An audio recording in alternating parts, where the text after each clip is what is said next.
Hai, selamat datang di channel Cilal Film. Di video kali ini saya akan merangkum sebuah film berjudul The White Snake A Love Affair yang menceritakan tentang seorang manusia yang jatuh cinta dengan siluman ular putih.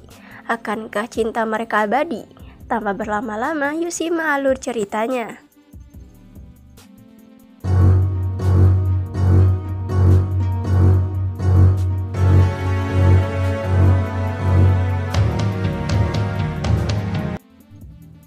Film dimulai dengan memperlihatkan seorang gadis secara tidak sengaja kakinya terkilir.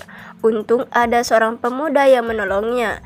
Namun tak disangka ternyata gadis tersebut merupakan jelmaan siluman lipan. Untung di sana ada pasukan pemburu siluman. Terjadilah perkelahian antara mereka. Namun nampak siluman lipan sangatlah kuat bagi mereka. Dengan mudah siluman tersebut mengalahkannya.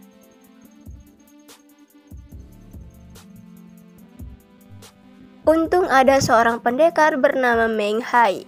Tak butuh waktu lama bagi Meng Hai untuk mengalahkan dan membunuh siluman tersebut, yang ternyata itu semua hanyalah pengalihan agar siluman ular putih bisa kabur. Diketahui para pemburu siluman telah mengincar bola roh 1000 tahun yang dimiliki oleh ular putih. Sementara itu di tempat lain, Yang Mulia sangat marah dikarenakan tak juga mendapatkan bola roh milik ular putih. Setelah berhasil kabur, ular putih sangatlah kelelahan. Alhasil, ia harus kembali ke bentuk aslinya. Lalu Si memperlihatkan seorang pemuda bernama Susian. Diketahui Susian dirinya sedang mengambil sebuah tumbuhan untuk obat herbal. Karena kurangnya keseimbangan, Susian terjatuh ke sebuah lembah. Di sana, ia menemukan seekor ular putih yang sekarang tak berdaya. Susian pun bergegas menolongnya, namun tak lama setelah itu, Susian dikagetkan dengan kehadiran siluman ular. Akibat kejadian tersebut, Susian pingsan tak sadarkan diri. Tak menyia-nyiakan kesempatan, Sing pun bermaksud untuk menghabisinya. Untung ada bayi yang menghentikannya. Bai menegaskan agar nantinya tidak menghabisi orang yang telah menolongnya. Setelah tersadar, Susian banyak-banyak berterima kasih karena Bai telah menolongnya. Yang tanpa sadar, Bai adalah wujud dari ular yang ia tolong. Bai meminta agar Susian segera meninggalkan tempat tersebut. Nampak pertemuan tersebut membuat Susian mabuk kepayang. Susian sendiri hanya hidup berdua dengan neneknya yang mana nenek tidak bisa melihat sejak lama. Sementara itu, Sing mengatakan kalau pasukan pemburu siluman telah menghasut pemerintah untuk membasmi para siluman. Untuk itu, ia menyuruh kakaknya untuk waspada. Cepat atau lambat, pasukan pembasmi akan menemukan tempat persembunyiannya. Demi melindungi bola roh, Bai akan ke kota untuk mencari informasi, walaupun itu sangat bahaya baginya. Shin berpindah. Telah terjadi sebuah pembunuhan yang melibatkan beberapa orang. Setiap korban kehilangan jantungnya. Para warga pun menganggap kalau itu ulah siluman ular. Sayembara pun diadakan. Barang siapa bisa menangkap siluman ular, maka ia akan mendapatkan sebuah imbalan. Yang ternyata Bai menyaksikan itu semua.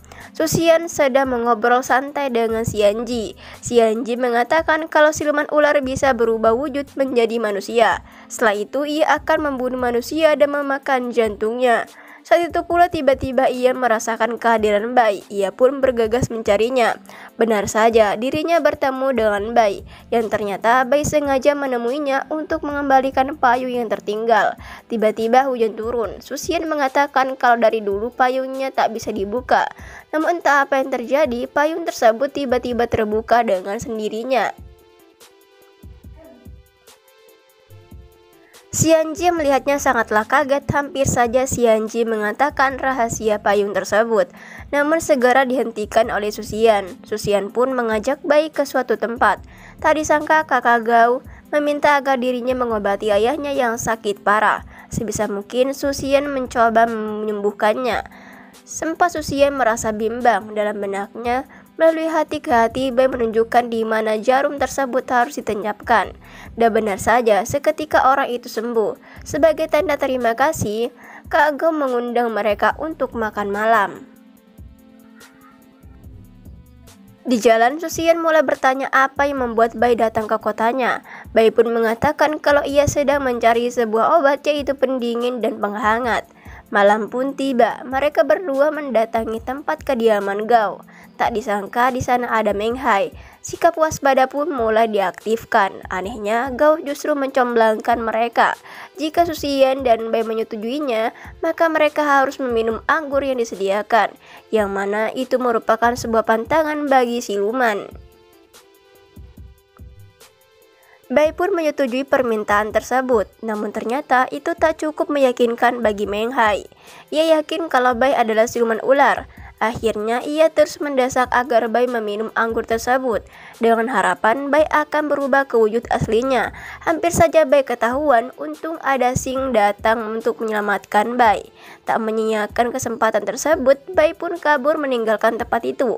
Alhasil Susian pun memutuskan untuk mengejarnya. Sementara itu, secara kebetulan, Bai menemukan dalang di balik semuanya, yang ternyata pelaku pembunuhan di desa adalah ulah para pemburu siluman.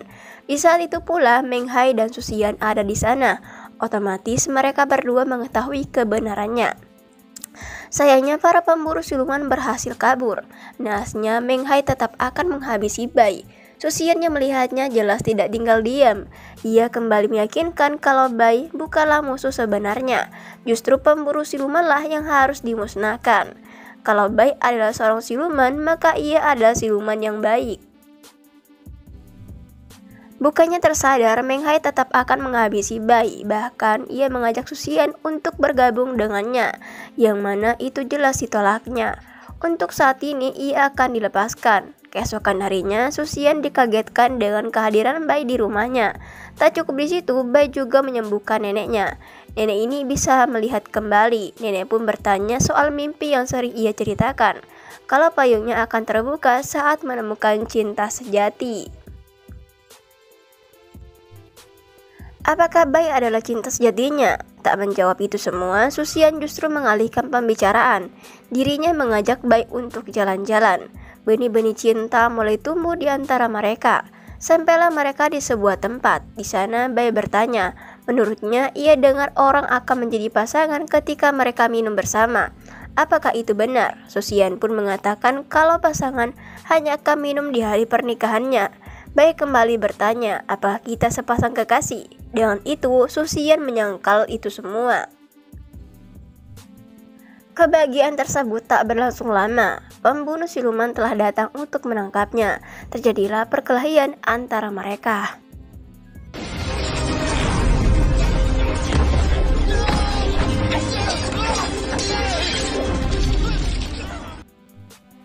Jika saja Bai tak melindungi Susian, mungkin ia dapat memenangkan pertarungan tersebut. Untung saja mereka berhasil kabur. Namun itu harus dibayar dengan mahal. Akibat luka yang diterima, Bai mengalami sakit parah. Susian yang melihatnya sangatlah ketakutan, terlebih saat mengetahui denyut nadi tidaklah ada. Dirinya sangatlah bersedih. Susian bersedia untuk menjalani sisa hidupnya bersama Bai. Tak peduli kalau Bai adalah seorang siluman, ia tetap akan mencintainya dengan tulus. Tak disangka ternyata Bai masih hidup. Ternyata siluman memang tak punya denyut nadi. Tiba-tiba dari kejauhan terdengar suara pemburu siluman. Mereka berdua pun bergegas meninggalkan tempat tersebut. Sampailah di pinggir danau. Di sana mereka bertemu dengan seseorang. Susian pun meminta agar memberikan sebuah tumpangan. Awalnya orang itu menolaknya. Namun setelah Susian mengatakan kalau istrinya telah terluka parah dan membutuhkan pertolongan, orang tersebut pun berubah pikiran. Di sana Bai bertanya, Susian telah memberitahu orang tersebut kalau dirinya adalah istrinya. Apakah itu artinya mereka sepasang suami istri? Susian pun menganggukkan kepalanya. Tak lama setelah itu datanglah Xing. Melihat adanya Susian, Xing pun langsung menyerangnya. Untung Bai menghentikan. Secara tiba-tiba Meng Hai ada di sana. Meng Hai meminta agar Susian segera meninggalkan siluman tersebut. Dirinya akan menghabisi kedua siluman itu. Susian yang mendengarnya, ia pun kembali menegaskan bahwa musuhnya bukanlah Bai, melainkan para pemburu siluman. Tak peduli dengan itu semua, Meng Hai tetap akan menghabisi kedua siluman tersebut.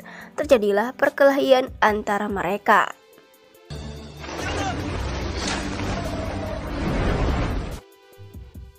Sayangnya, Bai dan Xing dapat dengan mudah dikalahkannya. Susian pun memohon agar melepaskan mereka berdua.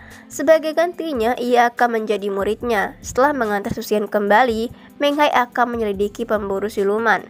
Sementara itu, Gao justru menganggap kedatangan Susian hanyalah sebuah pencitraan. Xin berpindah, Tuan sangat marah. Dirinya meminta agar anak buahnya segera menangkap Bai. Tak lama setelah itu datanglah seseorang untuk melakukan sebuah kesepakatan. Keesokannya Susian dan kawan-kawan didatangi oleh pemburu siluman. Terjadilah perkelahian antara mereka. Tapi sayangnya mereka bukanlah tandingan bagi pemburu siluman. Merasa terdesak, Susian pun menyuruh agar Gao pergi meninggalkan tempat tersebut.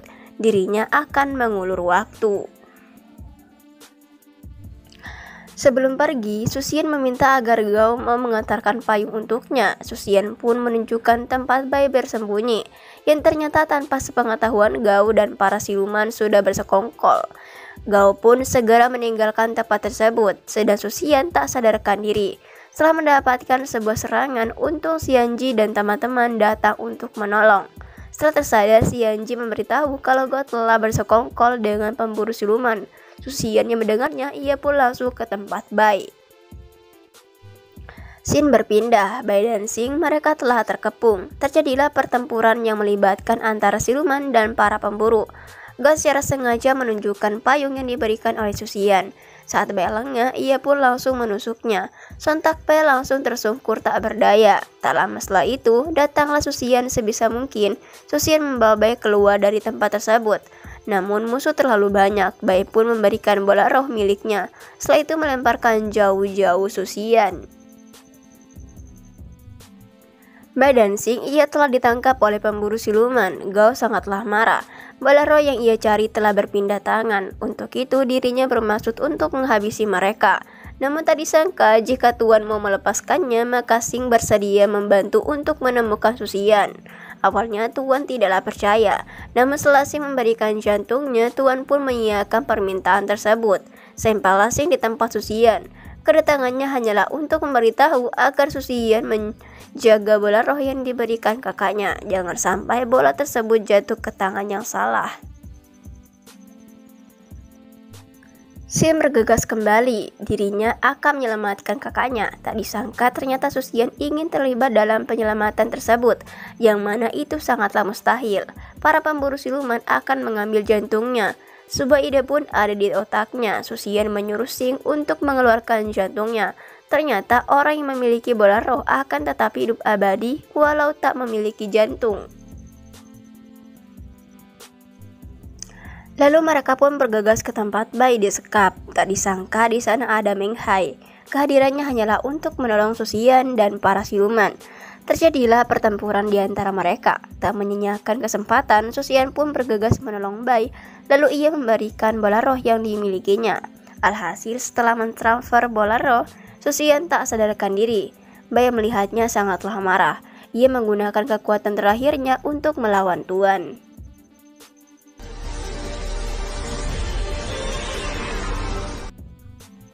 Meng Hai sendiri mencoba menyelamatkan Susian dari kematian, sedangkan Bai terlihat kewalahan untuk mengalahkan Tuan.